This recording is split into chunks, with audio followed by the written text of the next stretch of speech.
हम लोग अपना घरों में जो भी इलेक्ट्रिकल अप्लायंसेस यूज़ करते हैं जैसे कि हीटर, फैन, आयरन, माइक्रोवेव या फिर प्रिंटर, ये सभी इलेक्ट्रिसिटी से चलता है। इनका जो कनेक्शन का प्लग होता है अगर उसको हम लोग खोल के देखेंगे तो उसमें एक फेज का वायर रहता है, एक न्यूट्रल का वायर रहता है और तीसरा जो वायर रहता है वो है अर्थिंग का वायर। फेज के बारे में तो सबको कुछ ना कुछ पता ही होगा। आज हम लोग जानेंगे न्यूट्रल क्या है और ये न्यूट्रल आता कहाँ से है। इलेक्ट्रिक पोल से हम लोगों का घर तक जो सप्लाई वायर आता है उसमें मेनली दो तार रहता है, एक लाइव वायर या फिर फेज का वायर और दूसरा है न्यूट्रल वायर।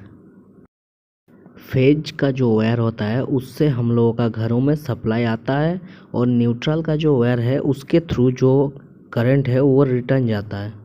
मतलब कि करंट फ्लो होने के लिए फेज और न्यूट्रल दोनों तार ही चाहिए। अगर इन दोनों में से कोई एक कट जाएगा या फिर बीच में से ब्रेक हो जाता है तो हम लोगों का घरों में इलेक्ट्रिसिटी नहीं आएगा।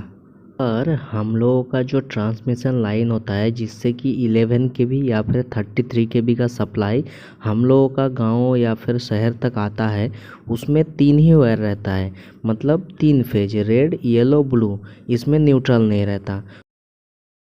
तो हम लोगों को न्यूट्रल मिलता कहाँ से है?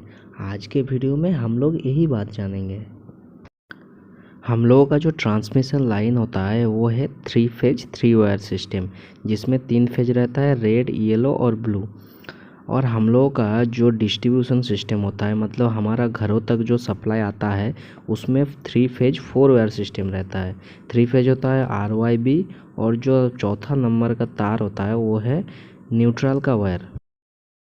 ट्रांसमिशन और डिस्ट्रीब्यूशन लाइन के बीच में एक ऐसा मशीन लगाया जाता है जिससे कि हम लोगों का जो 3 फेज 3 वायर इनकमिंग है उसको 3 फेज 4 वायर आउटगोइंग में हम लोग कन्वर्ट कर सकते हैं। यही 3 फेज 3 वायर सिस्टम को 3 फेज 4 वायर सिस्टम में कन्वर्ट करने का काम करता है एक डिस्ट्रीब्यूशन ट्रांसफार्मर। डिस्ट्रीब्यूशन ट्रांसफार्मर का इनकमिंग में 3 फेज 3 वायर रहता है, पर जो आउटगोइंग इसका होता है उसमें 3 फेज 4 वायर हो जाता है। इसका जो चौथा टर्मिनल होता है वो है न्यूट्रल टर्मिनल। चलिए अभी जानते हैं ये डिस्ट्रीब्यूशन ट्रांसफार्मर के अंदर 3 फेज 3 वायर से 3 फेज 4 वायर कैसे बनता है, मतलब कि न्यूट्रल जो टर्मिनल है इसका जनरेशन कैसे होता है। डिस्ट्रीब्यूशन ट्रांसफार्मर का जो वाइंडिंग होता है उसको अगर हम लोग डिटेल्स में देखेंगे तो इसका जो इनकमिंग होता है वो है 3 फेज डेल्टा कनेक्शन। मतलब इसका जो तीनों फेज होता है इसका जो कॉयल अंदर का रहता है उसको डेल्टा फॉर्मेशन में कनेक्ट किया जाता है और इसका जो सेकेंडरी वाइंडिंग होता है उसको स्टार में कनेक्ट किया जाता है। मतलब जो तीनों कॉयल रहता है उसका एक टर्मिनल को एक साथ कनेक्ट करके तीनों का स्टार फॉर्मेशन किया जाता है। स्टार कनेक्टेड सेकेंडरी वाइंडिंग में जो कॉमन टर्मिनल रहता है, मतलब तीनों फेज का जो कॉयल है उसको जहाँ पे हम लोग कनेक्ट करते हैं वहीं से हम लोग न्यूट्रल के लिए वायर निकलते हैं, मतलब वही पॉइंट को न्यूट्रल पॉइंट बोलता है। उसी से एक केबल हम लोग ट्रांसफार्मर के आउटपुट तक लेके जाते हैं ताकि न्यूट्रल का जो बूस्टिंग उसमें कनेक्ट कर पाए। चलिए अभी देखते हैं ये जो न्यूट्रल टर्मिनल है डिस्ट्रीब्यूशन सिस्टम में इसका काम क्या है और ये जो न्यूट्रल टर्मिनल है इससे हम लोग क्या क्या कर सकते हैं।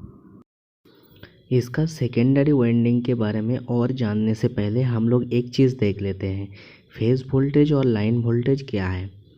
देखिए यहाँ पे अगर दो फेज के बीच में हम लोग वोल्टेज मेजर करेंगे तो उसको लाइन वोल्टेज बोलता है। और अगर एक फेज जैसे कि रेड, येलो या फिर ब्लू, इसके साथ न्यूट्रल का अगर वोल्टेज मेज़रमेंट करते हैं हम लोग तो उसको फेज वोल्टेज बोलता है।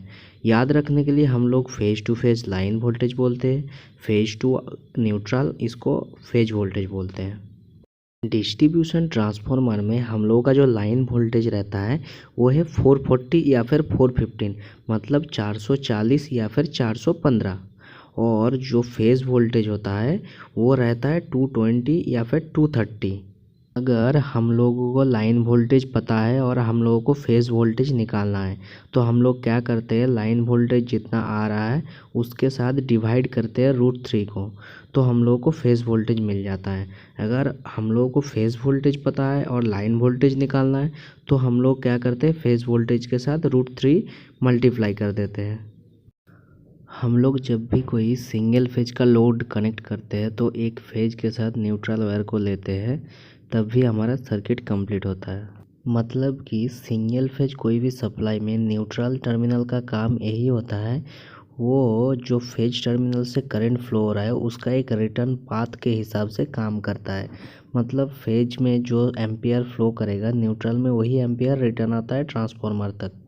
घर में हम लोग अपना जो सिंगल फेज लोड है उसको चलाने के लिए कोई एक फेज और एक न्यूट्रल वायर का यूज़ करते हैं, ताकि हमारा जो इंस्ट्रूमेंट है वो अपना रेटेड जो वोल्टेज है 220, उसमें वो जो इंस्ट्रूमेंट है वो चल सके। न्यूट्रल का जो टर्मिनल है ये एक रिटर्न पाथ के हिसाब से काम करता है, इसमें कोई वोल्टेज नहीं रहता। पर कभी कभी क्या होता है, जो 3 फेज है इसमें जो अनबैलेंस लोड रहता है, इसके लिए क्या होता है कि न्यूट्रल टर्मिनल में कभी कभी वोल्टेज आ जाता है। तो इसी को न्यूट्रलाइज करने के लिए हम लोग क्या करते हैं, न्यूट्रल को ग्राउंड करते हैं। इससे क्या होता है कि जो ट्रांसफार्मर के ऊपर इफेक्ट आता है अनबैलेंस लोड के लिए, उसको थोड़ा बहुत हम लोग कम कर लेते हैं। चलिए, आशा करते हैं सिंगल फेज सिस्टम और न्यूट्रल के बारे में आप लोगों को पता चल गया होगा। नेक्स्ट वीडियो में हम लोग ऐसे ही कोई इंटरेस्टिंग टॉपिक के ऊपर बात करेंगे। तब तक के लिए थैंक यू।